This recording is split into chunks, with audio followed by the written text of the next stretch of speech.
Bismillahirrahmanirrahim. Assalamu alaikum. It is just gone 12:31 a.m. This, of course, is the mid-morning talk with me, Julie Ali, and we are crossing over to Newcastle. We'll be talking with Sumayya Omar. She's with the Newcastle Muslim Women's Forum, and we are going to be talking Palestine. Assalamu alaikum to you, dear sister Sumayya. Welcome to the program. Wa alaikum assalam wa rahmatullahi wa barakatuh. And shukran for having me, Ms. Ali, on this program. I was very touched that I was approached to do the topic on Palestine. I think, Palestine is quite central to the hearts of the people. It's central to the minds of the people as well as the souls of the people. One is to understand that it is not only our Islamic obligation to be interested in the conversation of Palestine, but it is also our moral and human obligation to know about Palestine. And the only way we're going to know about Palestine is, one is to educate ourselves, and second is, to understand the situation, and third is to take action. For as long as the Palestinian issue is tabled in the international scene of politics or economics or whatever, we have to table the issue. We have to take action, and action is one part of action is knowing about the situation and obviously educating ourselves.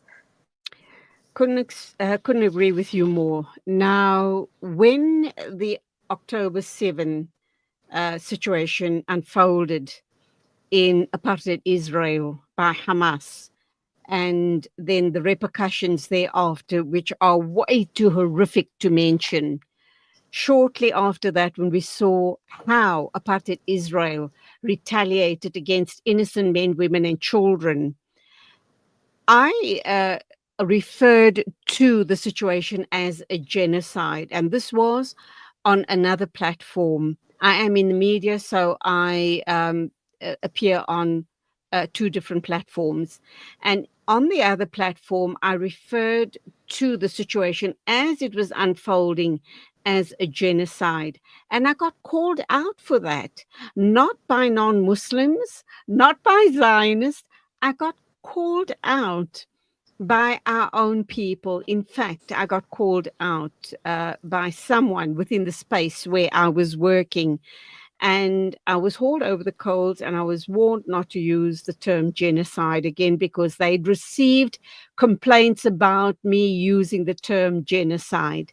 And guess what? That many months later, it's a household word. Genocide were the most horrific of...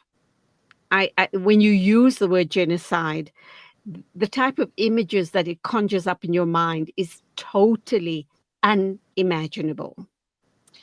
Ms. Julie, there's actually two parts to the Palestinian issue. There is many understanding to the Palestinian issue, but one is that we need to acknowledge that the genocide or the humanitarian disaster or the denial of the Palestinian rights did not only begin on October 7. This is a situation that has begun over 70 years ago. And this is where people lack the understanding. While there is international awareness about the Palestinian issue because of, Hamas or Israel's attacks on Palestine due to Hamas's actions, the situation of Palestine stems. And this is where people don't understand. And this is where we need to further increase the understanding of people to make them realize that the Palestinian issue was not an issue that is stemming from now. It is an issue that was established over 70 years ago. The creation of the Balfour Declaration, the creation of international human rights for that matter, the establishment of peace, international peace and security after the world wars was in essence to create a future that is viable for all people around the world, to ensure that there is peace, security, as well as the understanding that your voice is being heard even though you are threatened.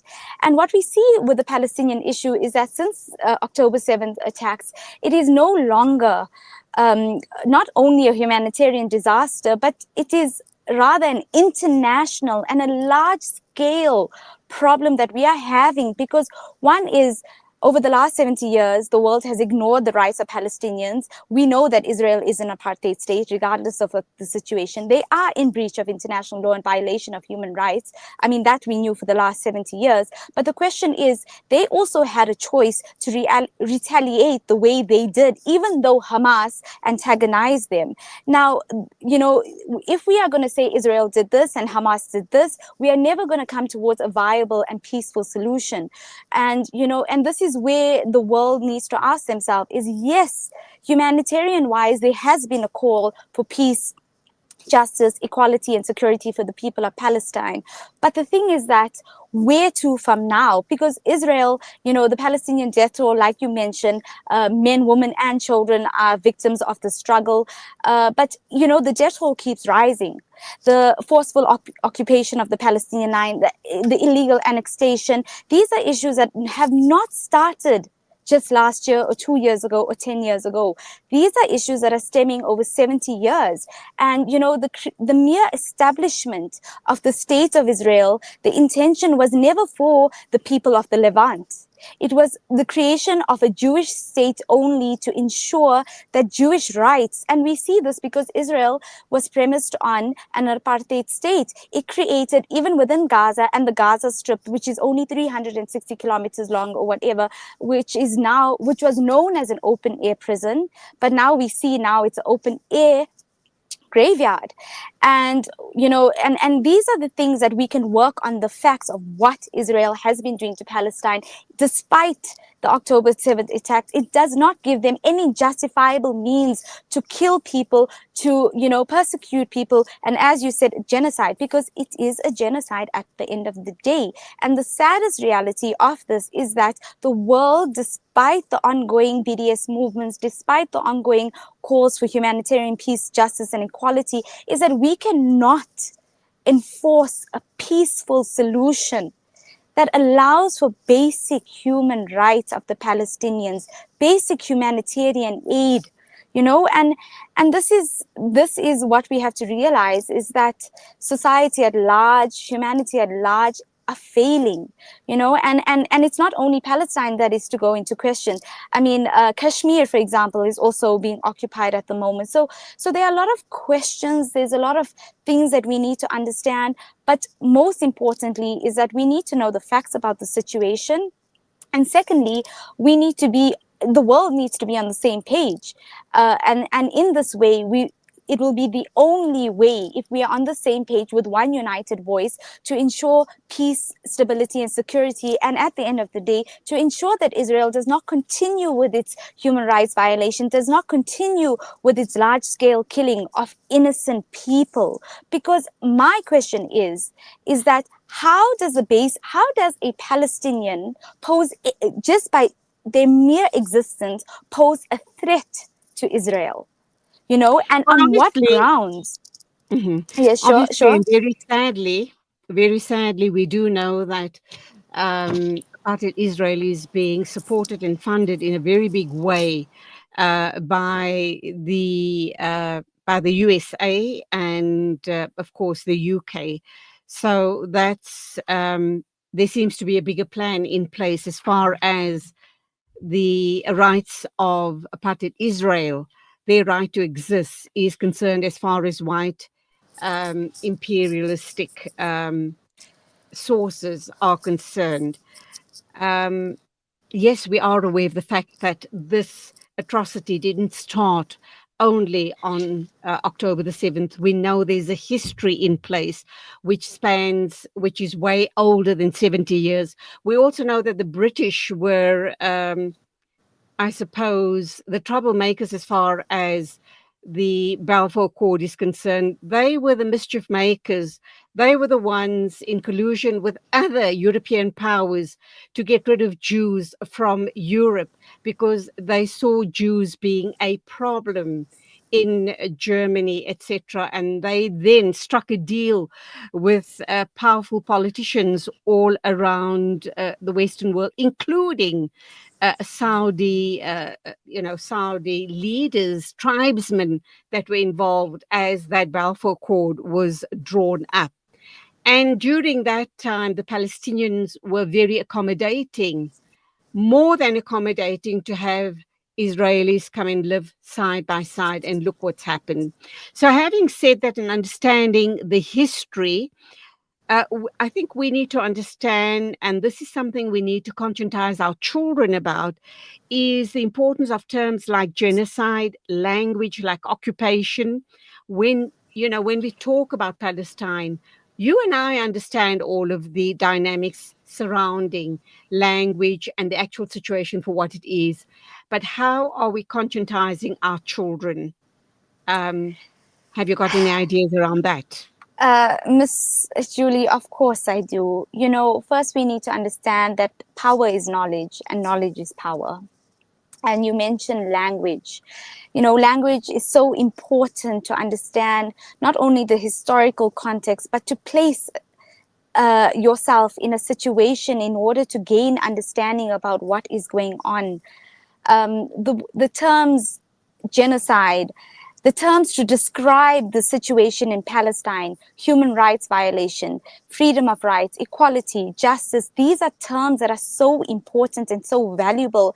And as leaders in society, as parents, as role players in the struggle that is fighting for the freedom and justice and equality of the Palestinian people, it is also important, as you mentioned, to educate our youth about these terms, because how else would they understand the situation if they don't know what the term genocide means? And quite simply put, there is no way to sugarcoat the Palestinian issue. And the other thing is that the importance of understanding, because of the lack of international action on the situation, quite tells us that the word such as occupation and the reality of occupation is in fact a reality that is open to everybody. If Israel continues to occupy Palestine in a world that is supposed to be in a world that is supposed to be secular, in a world that is supposed to be democratic, in a world that is supposed to be free, but yet states continue to impose their will, and violating the sovereignty of other states because they feel they have colonial rights, they feel that they have the right over land, and they feel a certain way, then we have to educate the youth. We have to conscientize them that their liberties, their freedoms, the way they live is firstly of importance, and and if they know this importance, they would value their freedom, because at the moment we can see that freedom and peace are two things money cannot buy, are two things the world is fighting for, is freedom and peace. And no matter how many international accords that are set, no matter how many international peace and security contracts are made for the stability, for international peace and stability, the thing is that there is no viable solution that is really securing peace in the international world. And this is really having, a top-down effect within all of us. Because if you look at Palestine, for example, the entire world since October 7th knows about the Palestinian issue. When people knew about it, they always thought it was a Muslim issue, because Palestinians are Muslim, maybe it's a religious thing. But now we see after the October 7 attacks, it has become a large-scale humanitarian issue. It has become a global issue. People around the world, not only for 1 month, but for over a year, took to the streets. We saw not only in South Africa, but millions of people, London, Yemen, you name the countries that stood, on the streets, calling on for a movement of sanctions, calling for a movement of boycotts, calling for divestment. And, all these actions created an understanding that this is a humanitarian issue. It is a humanitarian disaster. And this is how awareness, this is how education plays a role. And and through this, because they educated themselves on this matter, we see that the power for the people of Palestine actually grew. And even though Israel... Absolutely. Okay. Let me ask you this question. How do we help Sure. our children understand complex issues like apartheid, colonization, and resistance without overwhelming them. Now, what's going to also happen, well, we are aware that this is not going to be taught to them in the secular school system. Do you think there's a space in our madaris for them to be conscientized about these issues? Well, 100%. Firstly, we need to know that our identity, apart from being Muslim, is South African. And we cannot separate our history from who we are. The liberties and the freedoms that we are living in today in South Africa is because of a history of apartheid. So whether we are born after 1990s or before 1990s, we have an identity and a link to the understanding of apartheid. We know, as our parents will tell us and teach us, that, even in conversation, they would, even if you have a conversation with a parent today, and they'll say, oh, a simple thing like, when we were growing up, we never had this. And then you would ask them, like, what do you mean? And they said, no, well, we were raised in an apartheid. And then you would ask them, but what is apartheid? And you would realize that it is a racialist thing. And secondly, being a Muslim, we have to understand that part of our Islamic identity and part of who we are is struggle. Our belief, our iman. Allah Ta'ala says to us that if you are a Muslim, then do not think I will not test you. Allah Ta'ala says, if you believe in me, then I will test you. And this is quite central. And I think maybe as role players in the community, when we are so vested in the interests of Palestine, that we can, start some sort of conversation where we bring in this education, not only awareness about the Palestinian issue, not only fundraising for the Palestinian needs, but we can also then create some sort of syllabus, so that we can educate the youth further. One is to understand our South African identity and our history, and that we learn through our school syllabus. And secondly, within our madaris, how do we link that with what is going on with Palestine? Why do you believe boycotting is very important in the fight for the Palestinian liberation? And how do you respond to people who think individual actions like protest marches and boycotting doesn't matter? Well, like I said, we are South African. And part of our liberation struggle was the movement at that time was not called BDS, or the Boycott, Divestment, Sanction movement, but there was a liberation struggle throughout the world calling on the end of apartheid against South Africa. So we know, if we have to take our own country, that it was successful. Now, the BDS movement, under the banner of under the banner of BDS Movement International, the Palestinians in 2005 had made a call to the international community, calling us to, all across the board, calling for the freedom, justice, and equality of the Palestinian people, in the sense creating a BDS movement on boycotts, divestments, and sanctions.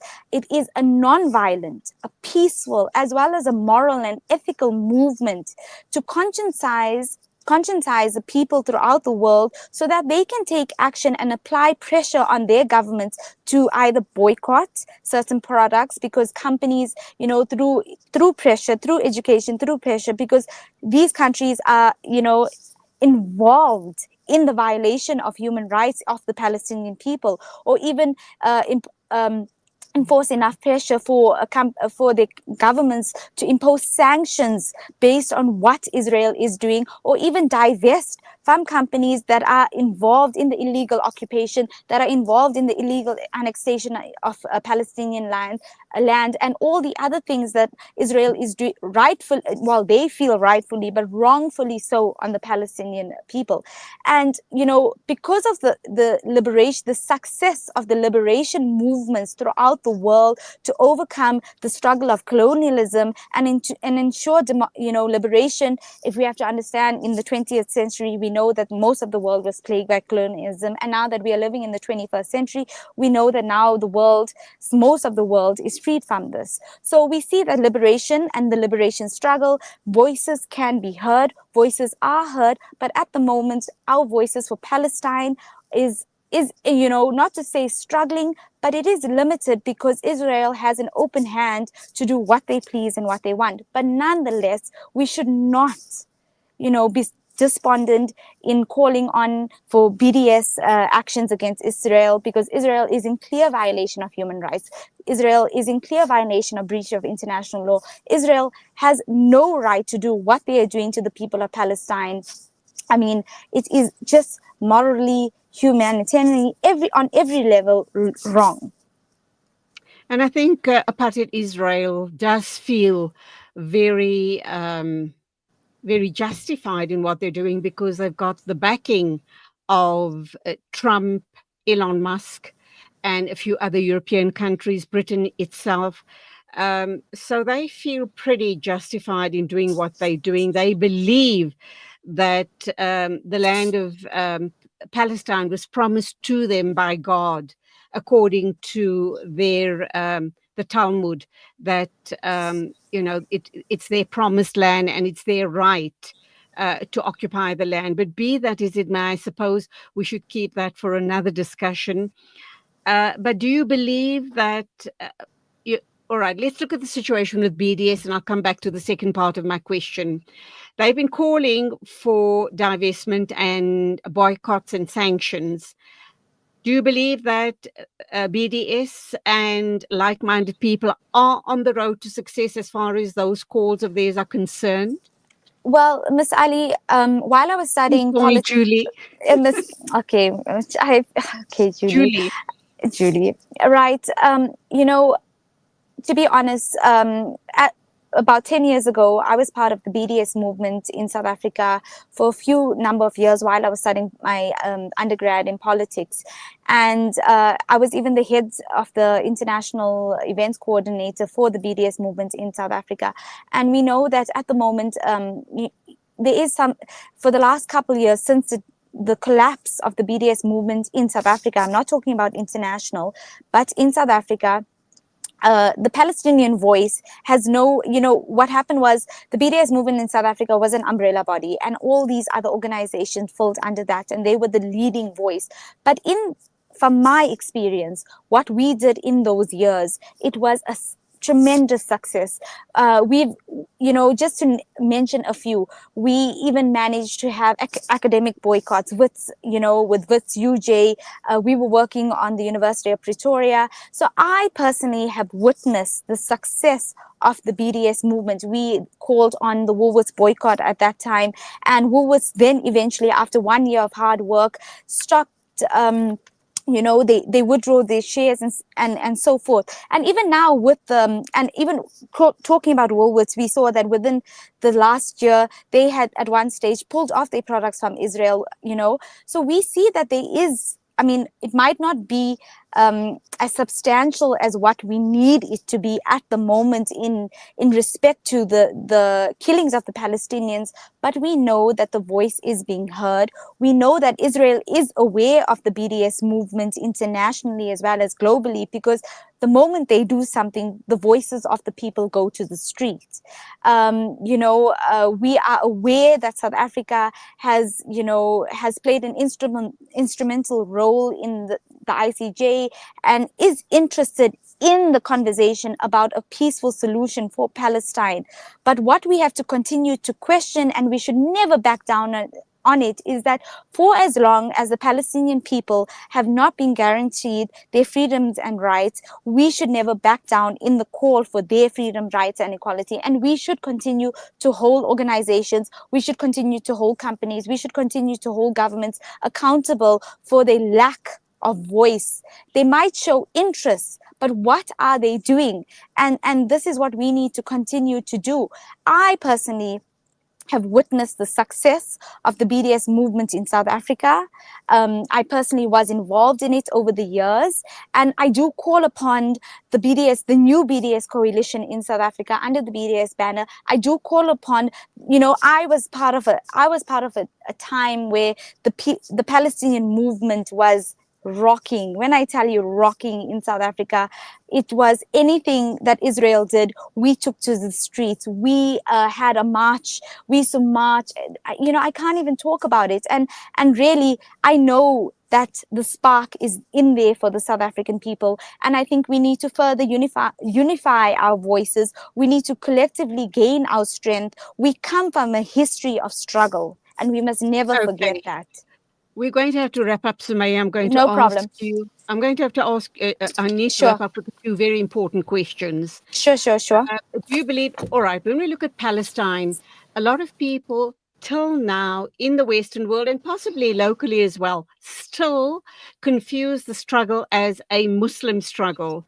But we do know that there are Christians that are affected and Jewish people, not Zionists, Jewish people that have been affected in a very big way regarding the situation in Palestine and Gaza particularly. Do you think that because of all of the actions of the mainly Muslim people in South Africa regarding protest action, etc., that globally the Palestinian struggle is viewed as an Islamic or a Muslim struggle, and that is probably fanning Islamophobia in the Western world?